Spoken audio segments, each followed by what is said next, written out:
Waalaikumsalam.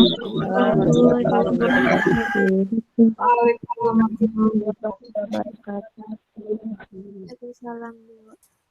Oke, gimana kabarnya? Sehat semua? Alhamdulillah. Alhamdulillah sehat ya.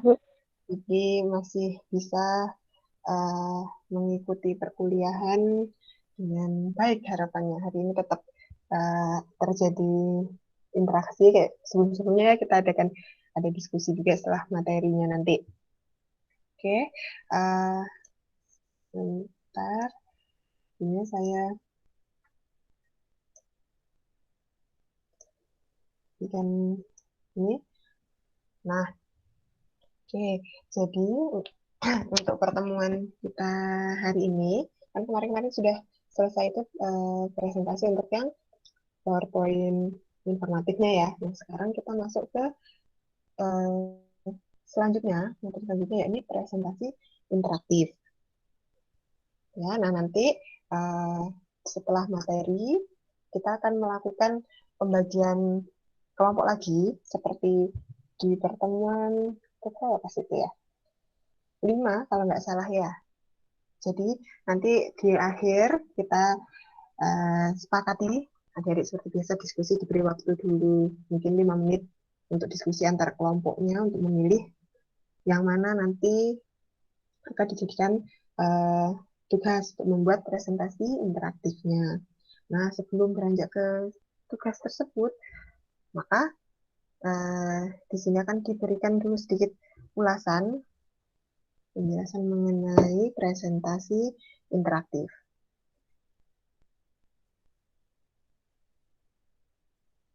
Oke, nah nanti yang akan kita bahas adalah pengertian, kemudian ada manfaat, karakteristik, langkah penyusunan, ini contoh singkat. Ada yang baru join. Nah, gini, kalau ada yang telat akhirnya teman-temannya terganggu. Oke. Nah, sebelum kita beranjak ke inti materinya, silahkan adik-adik diakses ini www.menti.com. Kemudian masukkan kode ini 2006, kemudian spasi 3669.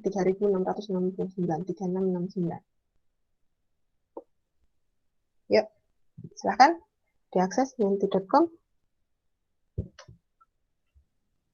Kemudian jawab pertanyaan yang ada di sana. Saya perkecil dulu biar bisa saya tampilkan dua. Masih kelihatan kan ya ini? Nomor aksesnya. Ya. Oke, silahkan kemudian dijawab pertanyaan ini. Nanti sambil kalian jawab, kemudian di sini akan muncul hasilnya, resultnya. Oke.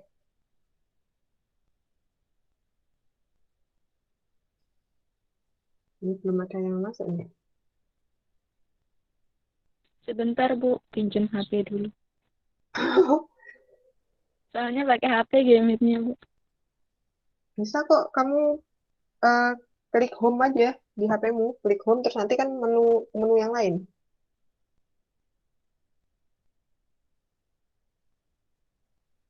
Kalau kamu klik home, dia akan pindah, bisa kamu buka menu-menu yang lainnya di HP yang sama.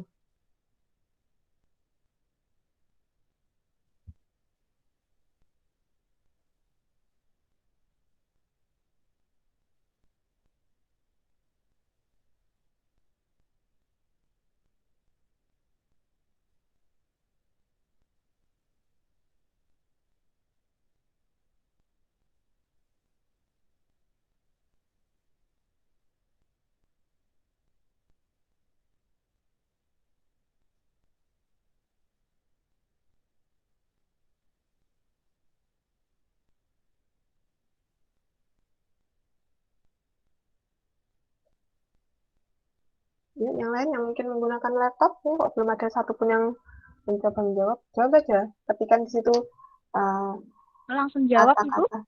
Oh iya, langsung. Mm-mm. Kan ketika akses ke sini terus masukkan kodenya kan langsung ada muncul pertanyaan ini. Silahkan dijawab.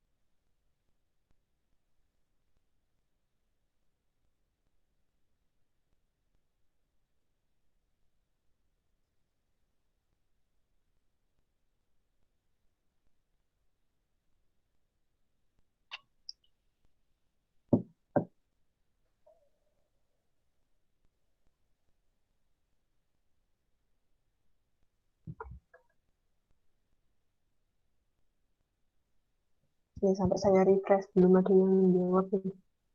Nah, oke. Saya udah jawab, Bu. Interaksi, oke nih baru muncul. Interaksi, hubungan, melakukan aksi, ada interaksi, timbal balik, saling berhubungan. Oke, silahkan yang lain yang belum menjawab.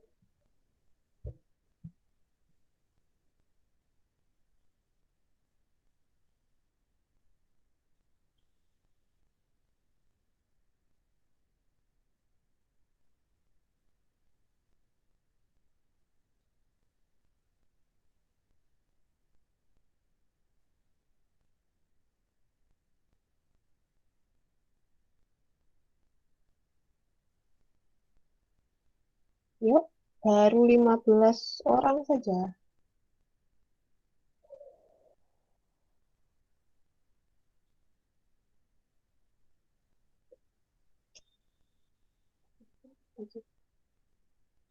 Sudah bertambah belum?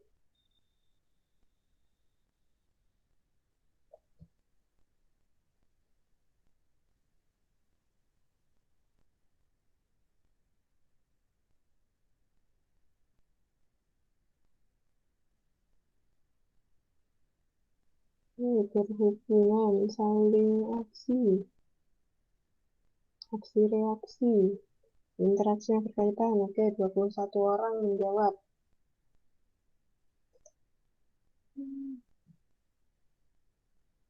Ini seperti internet saya agak lambat, jadi saya pakainya harus refresh. Biasanya dia langsung nanti bergerak di sini. Tiap ada yang isi langsung akan tampil. Oke, ini yang paling besar adalah interaksi ternyata. Baik. Hmm, 27 orang. Saya tunggu 1 menit lagi. Interaksi, hubungan interaksi, interaksi yang berkaitan, saling melakukan aksi, berhubungan,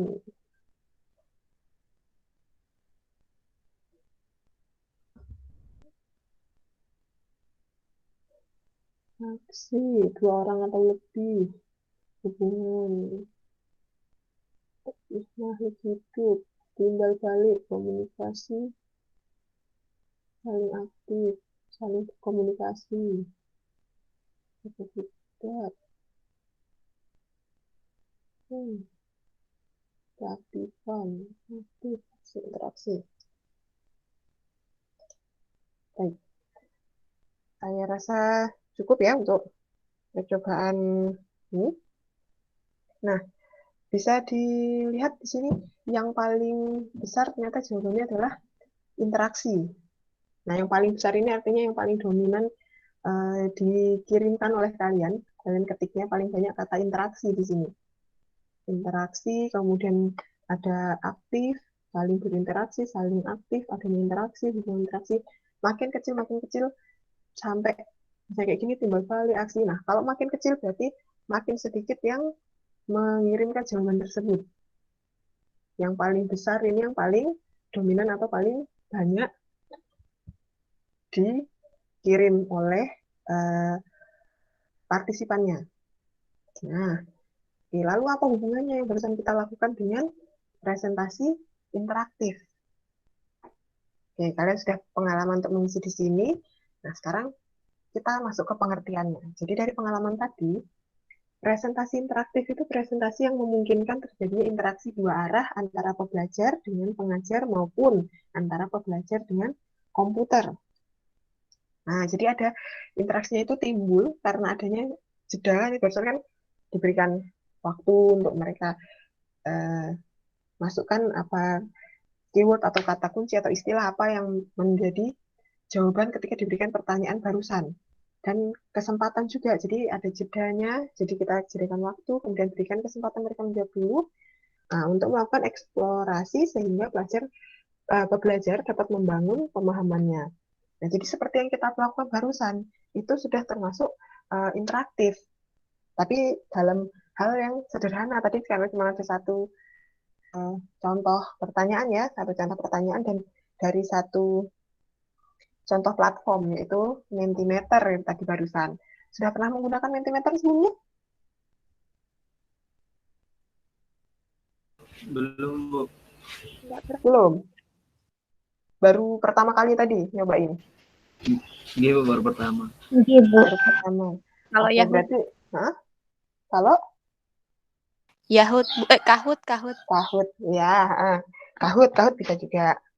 Oke, berarti udah pernah ada pengalaman untuk menggunakan presentasi interaktif.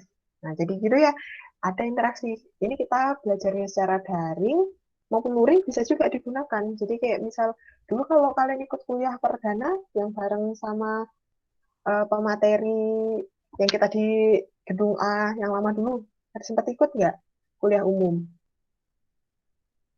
yang di Pemateri, ya, yang di aula gedung itu ya, yang ikut, di Bu. aula kelas. Ikut ya, dulu kan sempat tuh Nggih.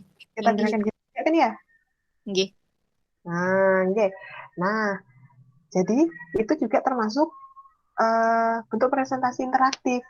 Jadi tidak hanya yang cuma ditanya gitu, tapi kita cobakan kuisnya juga. Kayak nyoba di kuisis atau nyoba dipakaikan Kahoot. Nah, jadi ada jedanya untuk mereka menjawab interaktif. Jadi tidak hanya si pemateri saja yang memberikan ini, kemudian ini, poin ini, gitu enggak. Tapi dicoba kan ke pesertanya juga, pesertanya suruh ikut di situ. Nah, nanti hasilnya dipaparkan gitu. Nah, kayak yang seperti barusan, ternyata hasilnya adalah interaktif itu menurut teman-teman kata kuncinya di situ adalah interaksi. Jadi ada terjadi interaksi. Benar. Jadi memang karena adanya interaksi dua arah, baik dengan pelajar pengajar, kemudian ada pelajar dengan komputernya. Tuh. Atau mungkin gadget yang lain ya, jadi tidak terbatas hanya komputer. Kita tergantung nanti media interaktif apa yang dibuat untuk menyusunnya. Tuh, nah, oke. Jadi untuk presentasi interaktif sendiri, ini kalau digambarkan dia bercakap-cakap sambil menunjukkan suatu ini bisa dikatakan sebenarnya poster gitu ya, atau overhead proyektor.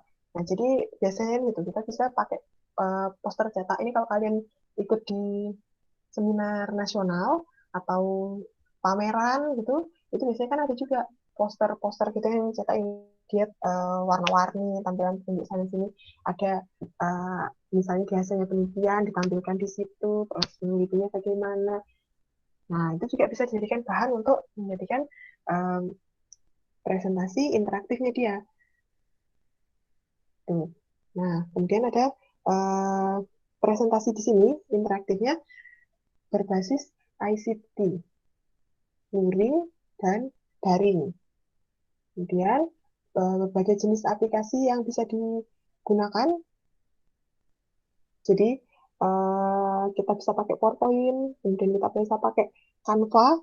Ada yang pernah menggunakan mungkin ini yang paling sering nih biasanya kalau nggak di PowerPoint, Canva.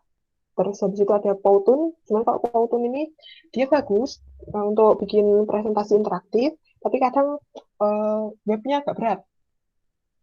Kemudian Prezi ini juga bagus. Di sana banyak apa namanya template dan animasi yang sudah langsung diberikan.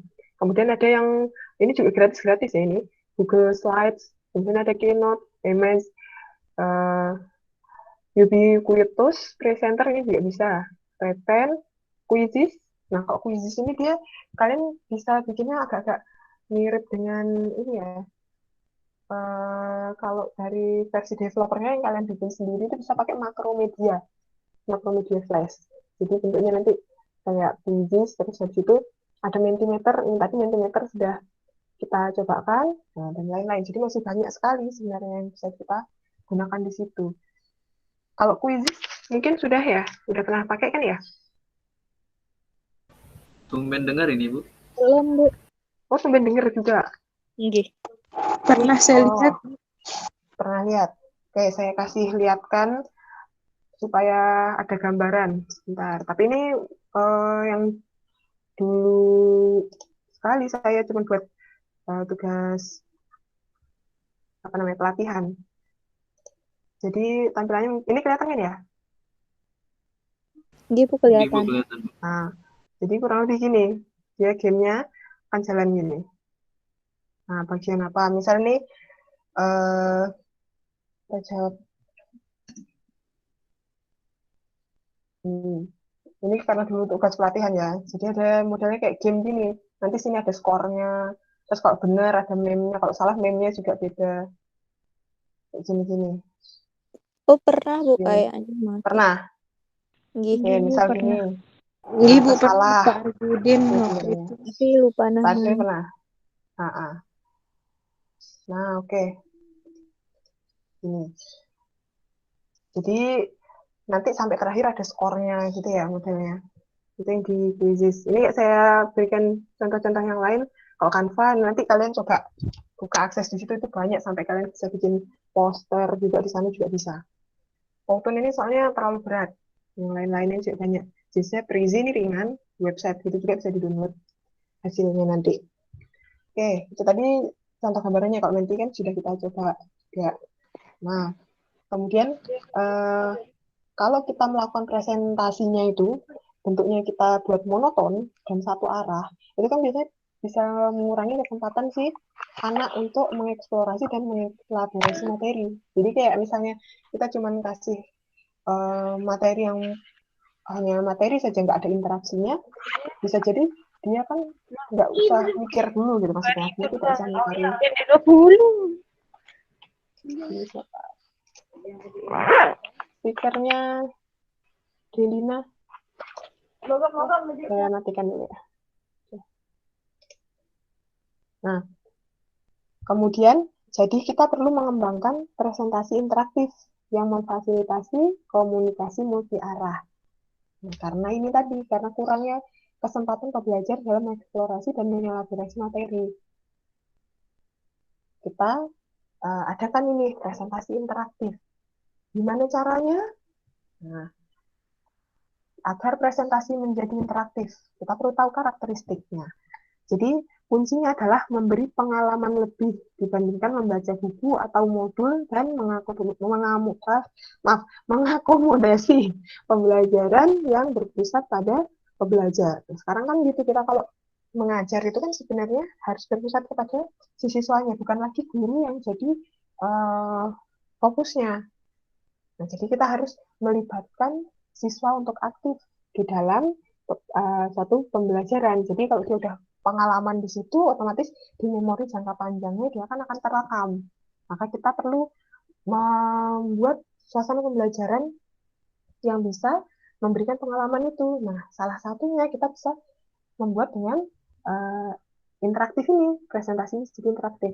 Kuncinya adalah di situ. Jadi kita harus membangun satu presentasinya nanti yang akan dapat memberi pengalaman lebih dibanding kalau si siswa itu hanya membaca aja lewat buku atau lewat modulnya saja gitu. Ini saya kembali ini. Nah, dengan tadi jadi ada manfaatnya untuk kita membuat presentasi interaktif ini adalah meningkatkan aktivitas belajar karena berpusat pada belajar ini tentu ya. Kemudian meningkatkan minat hasil belajar dan kreativitas, kemudian membangkitkan gagasan dari pembelajar. Kayak tadi kita misal pakai Menti, kan ada ide-ide dulu yang sudah dimunculkan di situ. membangkitkan gagasan dulu. Itu di awal kelas bisa kamu buat begitu adik-adik. Jadi pembelajaran itu di awal baru sambil mengingat kayak materi prasyaratnya gitu. Jadi tidak hanya tanya apa, tapi kita bisa gunakan ini. Jadi siswa bisa lebih tertarik juga, berminat untuk belajar. Kemudian dengan mereka berpengalaman, hasil belajar dan kreativitasnya bisa meningkat juga otomatis begitu. Karena dengan jawab misalnya kayak tadi, memberikan ide aja kreatif kan jawabannya macam-macam yang diberikan. Itu. Nah, aktivitas juga akan meningkat.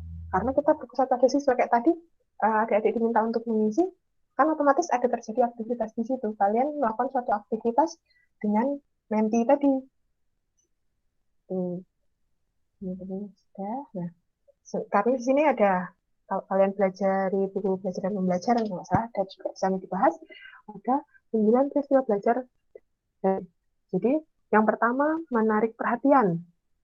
Kemudian menyampaikan tujuan pembelajaran, mengingatkan kembali materi prasyarat, menyajikan isi pembelajarannya apa, kemudian memberikan bimbingan, memberi kesempatan untuk unjuk kinerja. Jadi siswanya nggak cuma duduk sedekat gitu doang di meja gitu ya. Kemudian ada memberikan umpan balik. Nah, kemudian meningkatkan penerapan pada konteks yang berbeda. Ini 9 peristiwa belajar kami. Nah, dari situ maka kita juga punya di sisi lain untuk isi presentasi interaktifnya yang bisa kita terapkan adalah kita menerapkan elemen multimedia dari tulisan, gambar, video, animasi, kemudian audionya juga. Tadi misal dicontohkan di yang kuisis tadi ya, jadi sampai animasinya ada, audionya, kemudian ada video, bisa ditambahkan video, gambar misalnya soal-soal mau ditampilkan yang bentuk bergambar itu bisa. Kemudian kita bisa pakai tautan berupa link atau hyperlink kayak tadi itu tuh. Nah, ini sebenarnya kan tadi sudah saya buka. Sebenarnya kalau misalnya kita kan di sini bisa diklik tadi yang di bagian websitenya tadi ya, diklik kemudian akan diarahkan ke sana menggunakan link atau hyperlink. Di PowerPoint juga biasanya kan kita bisa melink di antar slide ya. Jadi slide satu langsung dipindah ke slide beberapa kayak gitu. Kemudian ada di sana menerapkan komponen interaktifnya jadinya. Kemudian, nah, untuk menciptakan lingkungan yang berpusat pada pembelajar, maka kita perlu mengakomodasi kecepatan belajar individu dengan menyediakan akses asinkronus untuk materi ajar. Kemudian, mengunggah pengembangan keterampilan belajar melalui urutan media yang tidak kaku, sehingga pembelajar bisa menemukan materi yang dibutuhkan saat itu dengan cepat. Kemudian, mengakomodasi berbagai kebutuhan belajar dengan misalnya variasi sumbernya. Jadi ada bisa kita tambahkan teks, gambar, kemudian animasinya ya di sana. Tuh, ini kalau saya ini saya klik pakai cursor ke bawah kok dia. Oke, nah bagaimana langkah menyusun presentasi interaktif? Seperti kita membuat presentasi informatif sebelumnya kan ada tuh ya step by step-nya apa yang harus dilakukan. Nah, untuk di presentasi interaktif, yang pertama kita perlu mengidentifikasi tujuan pembelajaran yang ingin dicapai. Jadi apa dulu tujuan pembelajarannya? Kita akan menanamkan prinsip apa atau konsep apa di sana. Tuh. Kemudian kita perlu mengidentifikasi karakteristik dari target pembelajarnya. Ini penting karena gini, kalian mau memberikan materinya misal untuk anak SMP, tapi tampilan yang kalian berikan itu untuk anak yang tingkatannya sudah bisa dibilang dewasa muda. Nah, jadi mereka yang SMP ketika melihat itu nanti kan apa ini gitu tampilannya. Jadi kita perlu mengidentifikasi itu untuk penyesuaian nanti di dalam bentuk presentasinya, baik tampilannya maupun apa namanya ini format misalnya animasi-animasi yang kita gunakan sesuai tidak dengan targetnya, sesuai tidak dengan tentang usianya mungkin atau kelasnya. Nah, kemudian misal di sekolah yang mungkin sekolah untuk ABK gitu ya. Jadi misal kita membuat presentasi interaktif untuk mereka kan juga berbeda dengan kita yang memberikan dengan anak-anak yang di sekolah umum. Itu juga itu perlu diidentifikasi. Jadi karakteristik dari target pembelajarnya. Kemudian yang ketiga adalah identifikasi aktivitas pembelajaran yang sesuai dengan tujuan pembelajaran yang ingin dicapai. Jadi jangan sampai tidak sinkron aktivitas pembelajarannya dengan tujuan pembelajaran atau malah keasikan beraktivitas tujuan pembelajarannya tidak tercapai. Tuh, jadi harus ada kesesuaian di sana. Yang keempat, identifikasi sumber atau bahan belajar yang mendukung aktivitas pembelajaran. Jadi sumber-sumber atau bahan belajarnya itu tuh dikumpulkan dulu. Kemudian bisa tidak mendukung aktivitas pembelajaran yang begini, misalnya dengan misalkan menentukan aktivitas pembelajarannya misalnya disambi dengan kayak tadi dengan kuis-kuis kayak ice breaking gitu, nyambung nggak ya misalnya di aktivitas yang gitu. Tapi sumbernya ini harus yang sesuai dengan pokok materi yang akan kalian sampaikan itu tadi juga. Nah, sumbernya misal kalian mau ngajarnya materi pola bilangan, kalian cuma ngambil dari kayak blogspot gitu kan kayak kurang ya untuk dikatakan sebagai sumber belajar. Kalau blogspot kan kadang orang hanya menyusun sendiri. Misalnya kita pilih dari bukunya mereka, mungkin dari sana juga menyesuaikan kan akhirnya jadi pilihan materinya udah sesuai dengan apa yang harus disampaikan di kelas, di materi itu, isinya apa-apa saja, kita ambil untuk disusun. Kemudian urutkan aktivitas pembelajaran sesuai dengan kebutuhan pengetahuan yang akan dikonstruksi. Nah, ini kalau dianalogikan kayak kita bikin peta konsep yang bahas itu. Jadi yang jadi misal gini, kayak jadi prasyarat, itu kan letaknya jelas di awal, tidak mungkin di akhir atau di tengah.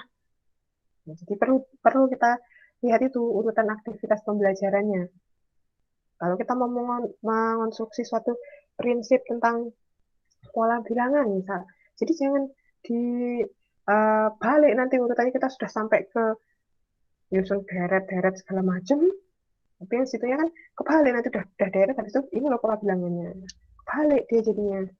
Tuh. Kemudian kita juga perlu tentu ada menyiapkan evaluasi. Yang terakhir ada evaluasi untuk menilai ketercapaian tujuan pembelajaran. Jadi ada mungkin beberapa pertanyaan atau kuis singkat itu juga boleh. Jadi sebagai evaluasi apakah dari paparan materinya tadi hasilnya tercapai si tujuan pembelajaran ini. Nah, contoh misal di sini ada presentasi interaktif tentang transformasi isometri pada teselasi. Tujuan pembelajarannya di sini untuk menentukan transformasi isometri yang digunakan pada pembentukan pola dasar pada suatu teselasi. Nah, kemudian menggunakan transformasi isometri untuk membentuk pola dasar teselasi. Targetnya adalah siswa kelas 9, jadi usianya rentang antara 13 sampai 16 tahun.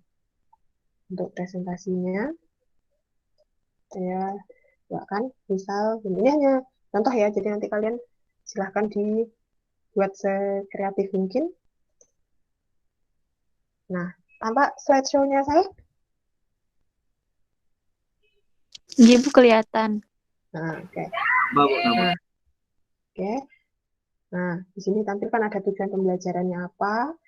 Kemudian, nah kita bisa mulai. Di sini isinya ada misalnya kayak pemanasan tadi, sejenis kayak kita pakai yang menti tadi ya. Di sini makanya Kahoot. Nah, terserah kalian nanti mau pakai di mana. Ini kan cuma kayak gambaran singkat ya. Mau kalian beri dulu untuk pemanasan untuk di awal sebagai kayak pengingat materi-materi prasyarat gitu juga boleh. Atau misal nanti sambil di tengah materi sambil diteskan ke mereka gitu. Tapi ini hanya contoh ya, jadi nggak pakem gini gitu ya. Kemudian ada di sini untuk materinya. Ini. Nah, misal di sini, kalau kamu melihat objek yang berulang pada teselasi kuda berikut. Nah, kelihatan nggak ini? Iya, Bu, kelihatan. Nah, gambarnya kuda gitu ya, kuda berjejer-jejer gini ya. Iya. Nah, Nih, jadi kalau misalnya kita ambil satu, dia bentuknya kan gini ya, kudanya salah satunya. Nih. Nah, kemudian untuk mengidentifikasi kuda-kuda ini, gambar-gambar di sini kita diberikan pilihan di sini ada mau lihat pakai animasi atau pakai gambar. Kalian mau pakai yang mana? Animasi, Bu. Animasi. Oke, kita coba pakai animasi. Ini.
Enggak. Ini contoh kalau misalnya pakai animasi untuk menunjukkan tesselasinya itu tadi. Tuh, itu kalau pakai animasi. Nah, supaya sekalian ya, di sini kalau misalnya pakai gambar. Nah, ini jadi yang pertama step by stepnya ini. Ini ditunjukkan. Satu, satu. Ini. Nah, sampai nanti ada catatan di sininya. Apa-apa mereka bisa isi, kemudian bisa kirim.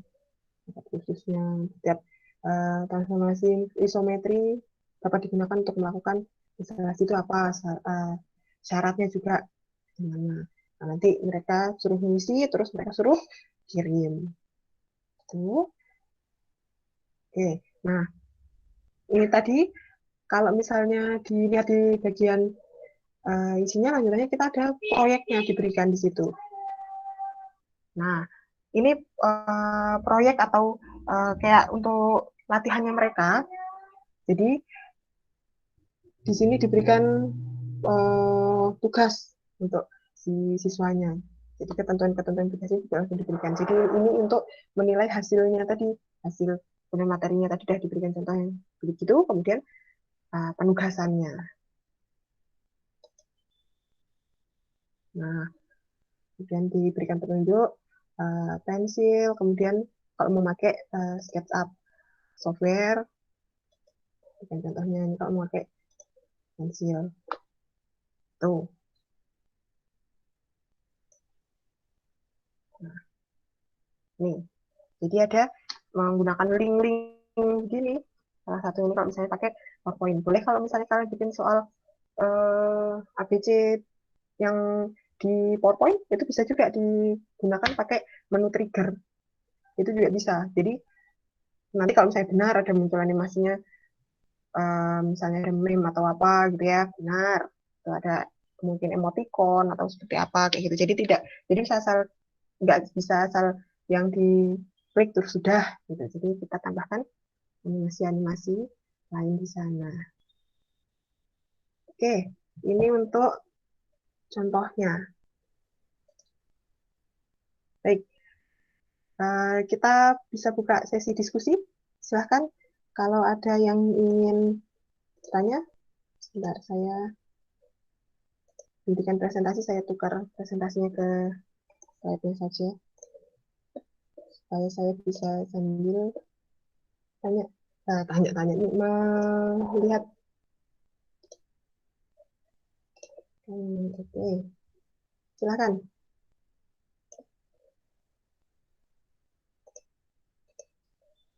Jika ada yang ingin dibahas atau dikonfirmasi, Izin bertanya, Ibu. ya.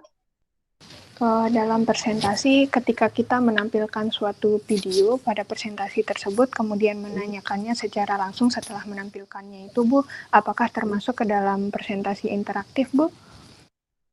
Jadi setelah menampilkan terus ada sesi tanya jawab ya di video ini tadi atau gimana gitu-gitu ya? Gitu. Oke, ya. Kalau kita cek tadi berdasarkan pengertiannya, nah ini, jadi terjadi interaksi dua arah antara pembelajar dengan pengajar. Itu bisa dikatakan sebagai interaktif juga, karena uh, ada interaksi timbal baliknya di situ ya. Jadi tidak hanya kayak tampilan video satu yang sudah ini. Kalau misalnya kalian membuat video rekaman pembelajaran gitu ya, selesai kalian tampilkan itu kan udah uh, dijelaskan tuh bla bla bla slide-nya ditampilkan gitu. Tapi kan di situ siswa nggak bisa nanya sama si videonya gitu. Nah itu jadi tidak belum interaktif karena tidak ada interaksinya di situ, gitu kan? Nah tapi kalau misal di pembelajaran ini tadi misal saya ada menampilkan video kayak tadi terus habis itu ditanyakan ke siswa prosesnya itu gimana, itu juga termasuk ke interaktifnya. Itu sudah ada kita gunakan fasilitas di multimedianya ada teks, ada video, gambar, animasi, kemudian ditambahi pula dengan komunikasi antara guru dengan siswanya. Tuh.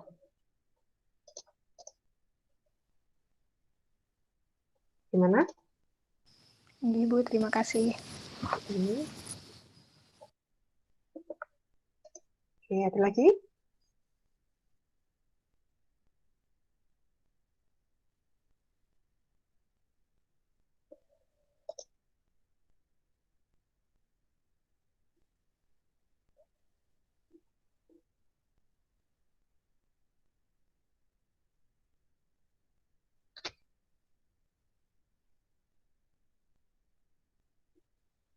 Ini.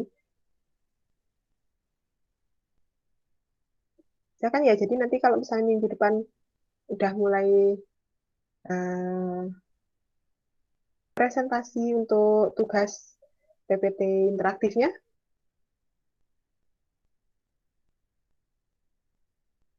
jadi intinya PPT yang kalian akan buat atau presentasinya, presentasi yang dibuat itu yang bisa memancing aktivitas di siswanya ya, jadi ada interaksi, nanti memungkinkan terjadi interaksi di sana.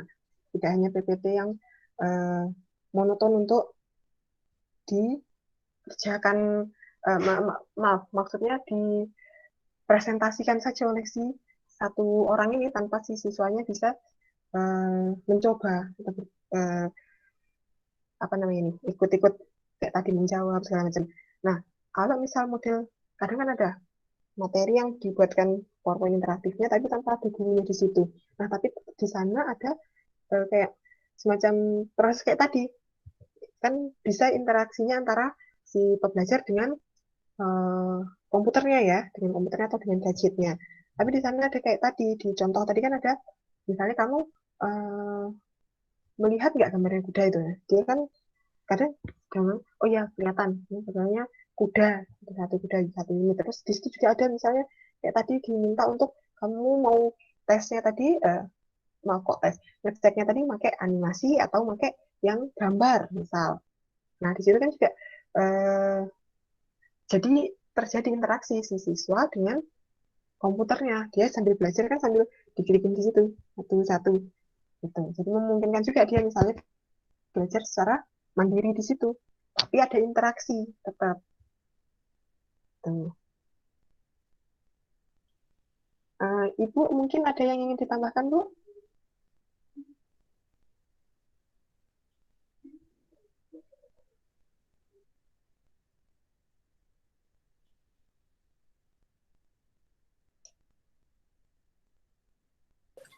Izin bertanya, Bu. Oke, silahkan. Sambil kita tunggu Ibu Sifatmi. Baik, silahkan, Iya, Erin. Bu. Kalau misalnya PPT yang dibuat itu misalnya materi matematika, boleh kegiatan interaksinya berupa soal, Bu? Maksudnya soal nanti siswanya jawab soal begitu. Oke, boleh, tapi tidak hanya di bagian soalnya saja yang dimaksud dengan interaktifnya. Kayak tadi itu kan sebenarnya materinya matematika kan tadi, transformasi isometri itu. Nah, eh, kayak step by step-nya di dalam sebelum kita mencapai misal kita mau mengajarkan itu memberikan prinsip tentang misalnya bangun ruang, misalnya kita pilih kubus misal. Kita mau di situ nanti arahnya adalah ke rumus dari volume kubus misal. Nah, kita bikin di sana, kita rancang. Tadi kan ada di langkah-langkahnya ini, Dek. Nah, di langkah-langkahnya kan kita tujuannya tadi kan mau nanti mengajarkan untuk dia bisa menemukan rumusnya si kubus, gitu kan. Nah, kemudian ini yang nomor 2 sudah kita tahu ini nanti diajarkan ke siapa. Nah, kemudian di dalam aktivitas nanti yang akan kita rancang di dalam situ, itu yang kita susun kayak kita bikin skenario gitu jadinya. Skenarionya pertama, misal diberi dulu kayak gambarnya kubus mungkin, terus kayak bisa dibongkar satu-satu gitu. Kalian pernah main bongkar pasang kan ya? Iya, Bu, udah mager, Bu. Nah, pernah kan ya bongkar pasang, atau kalau misalnya yang nggak punya bayangan bongkar pasang, mungkin kalau tahu Rubik yang bentuknya kubus. Iya, Bu. Nah, tahu kan ya? Nah, itu kayak di dalam animasinya itu kayak dicopotin satu-satu kotak gitu. Kemudian disusun sampai gimana caranya nanti akhirnya ini loh ternyata yang dimaksud volume itu ini. Nah, maka kemudian rumusnya adalah ini gitu. Itu nanti step by stepnya itu ada kayak si siswanya itu ada kayak pertanyaan-pertanyaan gini, terus habis itu mereka misalnya untuk nyusunnya itu mereka kan dari yang bentuk bongkar, nanti samping kanannya ada bentuk kotakan yang sudah bentuknya kubus. Jadi dari satu kotak Rubik kecil tadi, satu kotak Rubik kan udah diprotolin tuh. Nah, satu-satu bagiannya disusun masuk gitu. Si siswanya suruh menggerakkan kursornya misal untuk jadi tarik dari yang bagian kecil ini ke dalam kotaknya, tarik bagian kecil ini bagian kotaknya. Itu termasuk udah interaktif deh. Jadi ada aktivitas yang dikerjakan di siswanya di situ. Tidak melulu berbentuk soal saja, jadinya kan aktivitas itu tadi kan dikerjakan dia interaksi antara dia dengan komputernya, tapi juga ada aksi reaksi jadi di situ. Dia juga mengeksplorasi di situ. Dia perlu kayak menggerakkan mouse-nya tadi kan mengarahkan ke situ. Dia perlu mengeksplorasi untuk memperoleh informasi lengkap mengenai volume kubus tadi. Itu contohnya. Kurang lebih begitu ya, Irin ya. Iya, Bu. Terima kasih, Bu. Ya, nanti di bagian akhirnya boleh diberikan soal yang semacam animasi juga bentuk soalnya. Itu juga boleh. Tapi tidak perlu panjang-panjang. Tuh. Oke, Ibu, izin bertanya, silahkan. apakah di setiap slide itu harus ada interaksinya, Ibu, dengan sang pembelajar? Tidak juga ya. Kadang kita perlu menyisipkan di slide tersebut kan informasinya, Dek. Gitu. Jadi tidak selalu setiap slide, tapi arah dari misalnya slide 1 ke slide 2 di situ jadi kita usahakan ada interaktifnya kayak tadi misalnya apa namanya nih link yang panahnya itu tuh, jadi kita klik link ke sini pindah ke slide yang berikutnya. Nah, di slide berikutnya misal isinya adalah informasi gitu. Itu di sana kita bikin interaktifnya ya, tapi tidak di dalam slide-nya itu selalu harus cuman kita bikin link kayak gitu-gitu juga udah masuk komponennya. Kalau semuanya isinya kamu kasih animasi atau pertanyaan semua kan kasihan juga siswanya kalau misalnya dia mau belajar sendiri gitu. Berarti tidak ada batasan, Ibu, untuk misalnya animasinya tidak apa-apa, misalnya banyak gitu atau sedikit. Gitu. Apakah ada batasan gitu? Sebenarnya tergantung topiknya deh ya. Karena di sini kalian kan cuma ngambil satu topik kecil dari materi. Misal tadi saya contohkan ilustrasinya adalah misalnya kita bikin volume kubus. Jadi kalian cuma bikin satu fokusnya di volume kubus saja. Gitu. Jadi bagaimana dia nanti sampai akhirnya di situ eh, membuat si siswa itu paham tentang volume kubus dengan presentasi interaktif yang kita buat. Tapi karena kita buatnya adalah fokus satu materi kecil, kan tentu waktunya juga nggak kita bikin yang molor-molor kan, Dek. Di situ juga harus ada efisiensinya tentu. Nah, kalau misalnya kalian bahasnya cuma volume kubus, tapi di situ saking karena banyaknya animasi, akhirnya makan waktu sampai 1 jam. Kan terlalu banyak gitu kan, terlalu motong waktunya. Jadi sebenarnya nggak dibatasin kayak yang berapa slide gitu ya, nggak kayak tadi kan sebenarnya slide-nya banyak, tapi karena kita di-link-kan sana, terus fokusnya dia kan menunjukkan si translasi infometri gitu. Nah, jadi itu saja yang diulas, gitu. Tidak panjang lebar sampai yang membutuhkan sangat banyak waktu. Kemudian eh, apa namanya ini? Slide kayak yang diberikan animasi goyang-goyangnya terlalu lama, dia sampai memunculkan ke slide yang berikutnya. Itu juga itu yang mungkin jadi apa ya namanya catatan nanti kalian kalau misalnya buat yang harus dipikirkan. Jadi efisiensinya siswa untuk belajar menggunakan PowerPoint ini.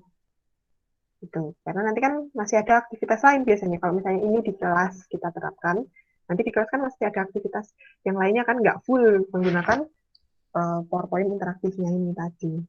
Gitu.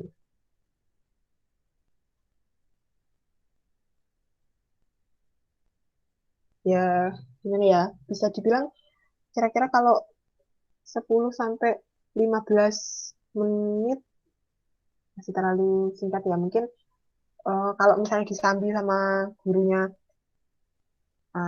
menjelaskan sambil menanya ke anak-anak kayak mencoba gitu ya kira-kira untuk di 1 jam pelajaran dia bisa mumpuni lah gitu. Nanti sisanya kan ada aktivitas lain yang diberikan oleh gurunya mungkin gitu. Kalau disambi sama kayak gini ya interaksi yang tanya jawab kayak gini, gitu.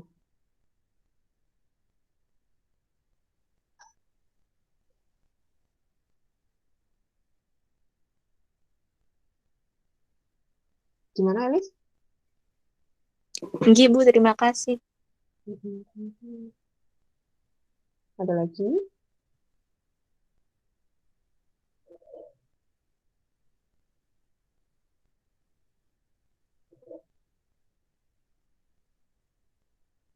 Eh, mungkin ada tambahan dari Ibu?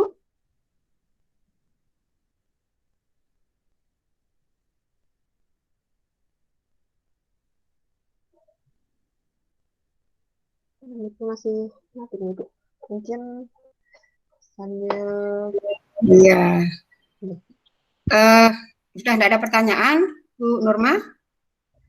sepertinya kok hening ini Bunial Rizmi dia nyalakan mic tapi tidak bertanya. Iya, sudah mati tuh mic-nya di saya, Bunia. Kalau sudah tidak ada pertanyaan, langsung aja dipaparkan itu materi pokok yang sebagai bahan untuk membuat PPT interaktif. Baik, Bu. Iya, nanti kan setiap kelompok atau masing-masing kelompok suruh milih materi nomor berapa, kemudian dari materi yang dipilih itu pilih satu konsep atau satu prinsip untuk dibuatkan presentasi interaktifnya, gitu. Iya. Nah, ini.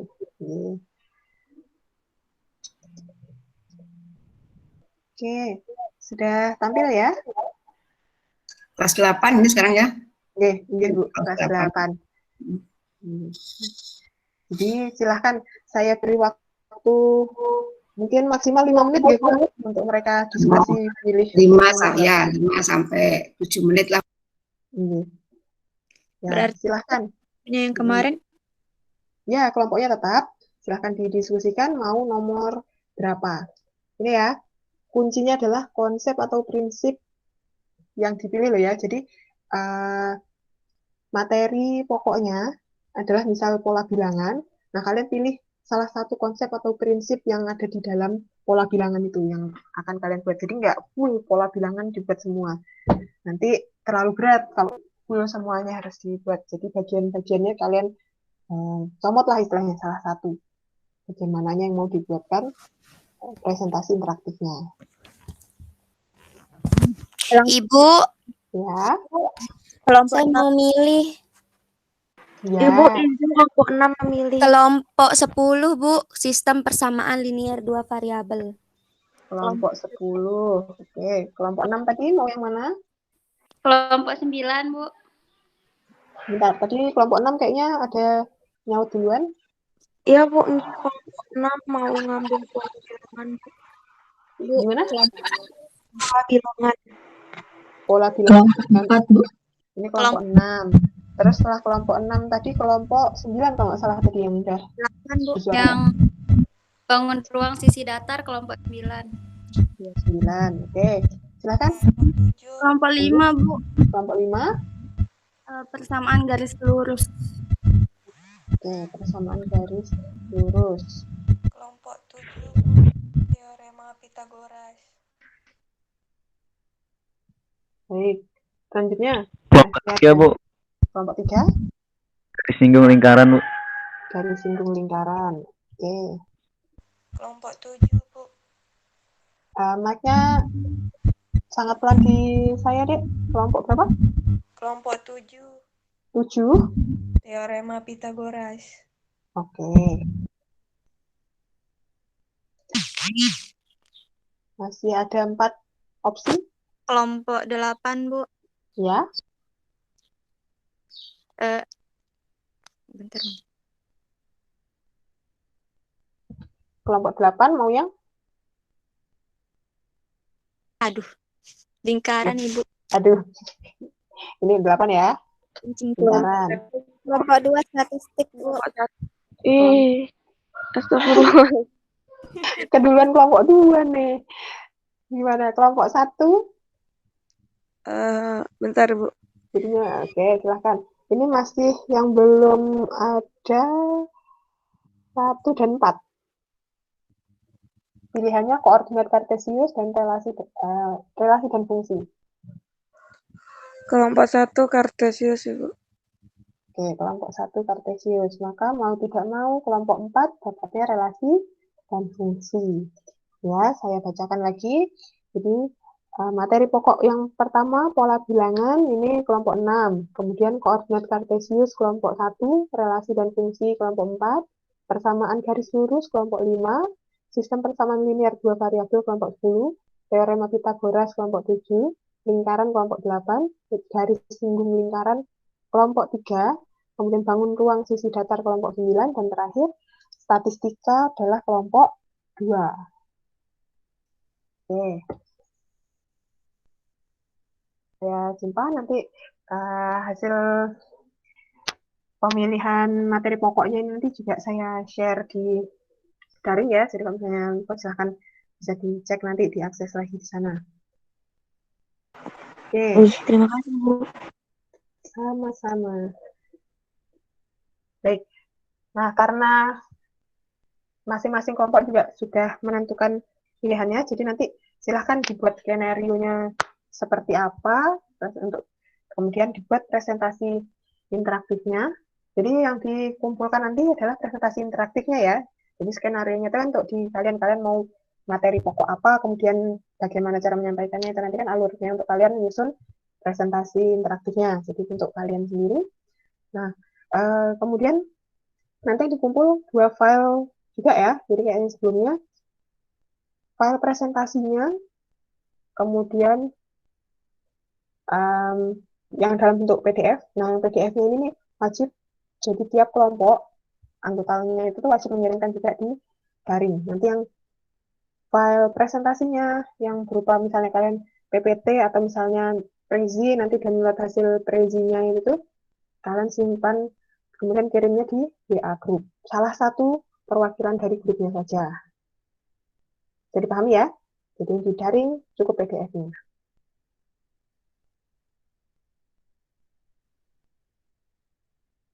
Tuh. Kalau ada yang mau pakai Macromedia Flash, silahkan. Oke. Sana. Oke, cukup atau ada yang ingin ditanyakan lagi? Izin bertanya, Bu. Silakan. Berarti untuk materi yang dibuat bukan satu bab ya, Bu, tapi satu subbab atau lebih rinci lagi gitu, Bu, dari dari PPT informatif itu. Iya, lebih rinci lagi. Jadi pilih salah satu dari konsep atau prinsipnya saja yang ada di dalam materi pokok ini. Jadi nggak full satu bab itu kalian buat. Jadi kalau misalnya tadi kayak yang volume bangun ruang misalnya, nah kemudian di situ kalian hanya fokus ke bagian volume kubus misalnya. Kayak gitu, salah satu contohnya. Volume kubus atau misalnya cuma mau volumenya balok, gitu, apa yang ingin saya sampaikan di situ. Itu jadi salah satu konsep atau prinsipnya saja. Gitu. Nanti dilampirkan tujuannya ya, tujuan pembelajarannya di dalam PowerPoint-nya. Jadi biar kelihatan kalian maunya itu menyampaikan materinya itu dari prinsip apa yang sebenarnya mau disampaikan, prinsip atau konsep apanya yang mau diberikan di presentasi interaktifnya. Jadi ada tujuan pembelajarannya di dalam presentasi yang akan kalian buat. Oke, ada lagi?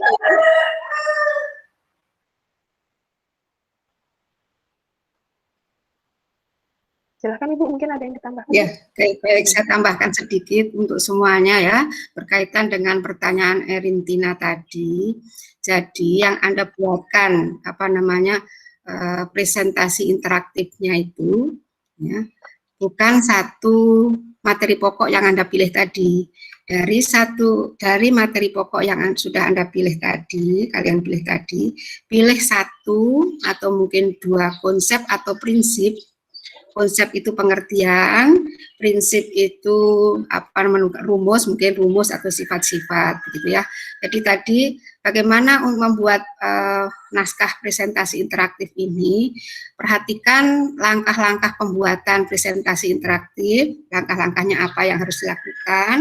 Kemudian perhatikan juga contoh, ya. Kan ada contoh tadi, contohnya tadi tentang siswa dapat menemukan pengertian apa itu